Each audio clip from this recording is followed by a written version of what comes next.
Հայաստանի Հանրապետության մեծարգո վարչապետ, հարգելի գործընկերներ, սիրելի համաքաղաքացիներ, քննարկում ենք Հայաստանի Հանրապետության կառավարության ծրագրի 2025 թվականի կատարման ընթացքի վերաբերյալ զեկույցը եւ այն բնութագրել այլ կերպ, քան իսկապես տպավորիչ, դժվար է։ 2 օր առաջ Հայաստանի Հանրապետության վարչապետը մոտ 1.5 ժամ տևած իր ելույթում անդրադարձավ զեկույցում տեղ գտած ամենակարևոր ցուցանիշներին։ Նշված ելույթը լի էր բազմաթիվ վիճակագրական տվյալներով եւ ներկայացված տեղեկությունն իսկապես անչափ իրազեկող էր եւ հետաքրքիր։ Հատկանշական է, որ տարբեր վիճակագրական տվյալներ ներկայացնելիս վարչապետը հաճախ համեմատականներ էր տանում 2017 թվականի դրությամբ տվյալ ոլորտին առնչվող ցուցանիշների եւ 2025 թվականի նույն ցուցանիշների միջև, ինչն ամբողջովին տրամաբանական է, որովհետեւ այդպիսով առավել ակնառու են դառնում հեղափոխության բերած բարեփոխումների մասշտաբները։ Հարգելի գործընկերներ, հաշվի առնելով, որ սույն զեկույցը քննարկվում է համապետական խորհրդարանական ընտրություններից ընդամենը 51 օր առաջ, եւ որ ըստ այդմ դժվար է գերագնահատել այս փաստաթղթի նախընտրական նշանակությունն ու կարևորությունը, ձեր թույլտվությամբ ես կմեջբերեմ գրեթե նույն վիճակագրական ցուցանիշները, ինչ մենք լսեցինք 2 օր առաջ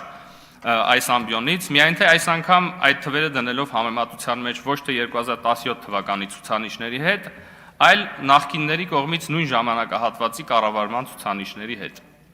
Ինչու, որովհետև փաստ է, որ գալիք խորհրդարանական ընտրություններին մեր քաղաքացիները պիտի ընտրություն կատարեն նախկինների եւ ներկաների միջև, եւ հետեւաբար բացի սուր քաղաքական նախկին ներկա հաճախ անձնական վիրավորանքների հասնող խոսույթից, որը հաճախ կարող է լինել ավելի մոլորեցնող, քան կողմնորոշող, անհրաժեշտ է համեմատությունը տանել վիճակագրության տեսքով, որն իմ կարծիքով առավել ակնառու է դարձնում իրական պատկերը։ Այսպիսով, հաշվի առնելով, որ գալիք ընտրություններին նախկինները մասնակցում են պատերազմի եռագլուխ կուսակցության ձևաչափով, ցակուցրիվ ցրված լինելով այդ 3 քաղաքական ուժերի միջև, առաջարկում է 2018-ից 25 թվականների ցուցանիշները համեմատել 2010-ից 17 թվականի ցուցանիշների հետ, որպես նույն տևողության 2 տարբեր կառավարությունների, նախկինների եւ ներկաների կառավարման ժամանակահատված։ Եվ ըստ այդմ հետեւություն անել, թե ինչ ընտրության առջև ենք կանգնած լինելու գալիք խորհրդարանական ընտրություններին։ Խնդրում եմ նաեւ հաշվի առնել, որ մեր կառավարման տարիներին բաժին ընկած 2 աղետալի ճգնաժամերը, համավարակն ու պատերազմը։ Եվ այսպես, ինչպես այդ արդեն նշվեց, 2018-ից 25 թվականներին Հայաստանի Հանրապետության ՀՆԱ-ն միջին աճը կազմել է 5.8%։ Նույն ժամանակահատվածի, այսինքն 10-ից 17 թվերի միջին վիճակագրական միջին ՀՆԱ աճը կազմել է 3.9%, այսինքն գրեթե 1.5 անգամ պակաս։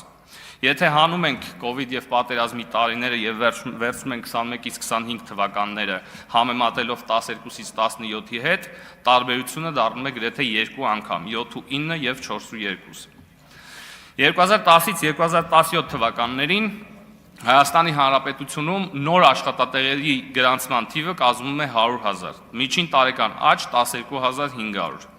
Նույն ժամանակահատվածում մեր կառավարման տարիներին այս թիվը կազմել է 280,000, միջին տարեկան աճ 35,000, այսինքն 3 անգամ ավել, 3 անգամ։ 2010-ից 17 թվականներին Հայաստանի Հանրապետությունում կառուցվել է 1800 կիլոմետր ճանապարհ։ 2018-ից 25 թվականներին Հայաստանի Հանրապետությունում կառուցվել է 4735 կիլոմետր ճանապարհ, 2.6 անգամ ավել։ 2010-ից 17 թվականին ուշադրություն Հայաստանի Հանրապետությունում 0-ից կառուցվել է ընդամենը 18 դպրոց։ Վերանորոգվել կամ հիմնանորոգվել են 170-ը, ավելի ճիշտ վերանորոգվել։ Ինչպես արդեն գիտեք, այս տարվա վերջ Հայաստանի Հանրապետության նոր կառուցված դպրոցների թիվը անցնելու է 300-ը։ Ընդ որում հատկանշական է, որ դպրոցաշինության համար ծախսված գումարները իրականում այս տարբերությունը չունեն, ընդամենը 4-ից 5 անգամ է տարբերությունը, ինչը նշանակում է, որ առնվազն 20-25%-ի չափով այս ֆինանսավորումը հատկացվել է պետական բյուջեից, բայց դրանց արդյունքները մենք չենք տեսել։ Գիտության ոլորտին 2010-ից 17 թվականներին դինամիկան ունեցել է հետևյալ տեսքը։ 10 թվականի դրությամբ 8.4 միլիարդ, 17 թվականի դրությամբ 14.3 միլիարդ, աճը 70%։ Մեր իշխանավարման տարիներին 14.3 միլիարդից 40.2 միլիարդ, աճը 180%։ Միջին տարեկան աճը 3.3 միլիարդ համեմատ նախկինների 0.73 միլիարդ, 4.5 անգամ ավել։ 2010-ից 17 թվականներին առողջապահության բյուջեն 53 միլիարդից դարել է 85 միլիարդ, աճը 60%։ 18-ից 25 թվականներին առողջապահության բյուջեն 81.3 միլիարդից դարել է 206 միլիարդ, աճը 154%։ Միջին տարեկան աճը համեմատության կարգով 4 միլիարդ եւ 16 միլիարդ, 4 անգամ ավել։ 2010-ից 17 թվականներին նվազագույն կենսաթոշակը 13200-ից դարել է 16000, ընդհանուր 21% աճ կամ միջին տարեկան աճ 350 դրամ։ Համեմատության կարգով 18-ից 25 թվականներին նվազագույն կենսաթոշակը 16000-ից դարել է 46000 կամ 3 անգամ, այսինքն 187% կամ 3 անգամ կամ միջին տարեկան աճի 3750 դրամ, 10 եւ ավել անգամ ավել։ 2010-ից 17 թվականներին միջին իրական աշխատավարձը բարձրացել է 15%-ով։ 17-ից 25 թվականներին միջին իրական աշխատավարձը բարձրացել է 50%-ով, 3 եւ ավել անգամ։ Եվ վերջապես վերջերս պաշտպանության նախարար մի թիվ հնչեցրեց, որը ես կարծում եմ բավարար ուշադրության չանդրադարձավ, հարգելի գործընկերներ եւ սիրելի հայրենակիցներ, պարզվում է, որ 2021-ից 25 թվականներին ռազմական տեխնիկայի եւ սպառազինության ծախսերը 5.4 անգամ ավել են եղել, քան 98-ից 18 թվականների սպառազինության եւ ռազմական տեխնիկայի ձեռքբերման ծախսերը։ Այսինքն 20 տարվա հետ համեմատական է։ Սա նշանակում է, որ միջին տարեկան բյուջեն ավել է այս պայդրությամբ 22 անգամ։ Սա իհարկե նոմինալ արտահայտմամբ, իրական արտահայտմամբ կլինի 12 անգամ, ինչը պակաս տպավորիչ չէ։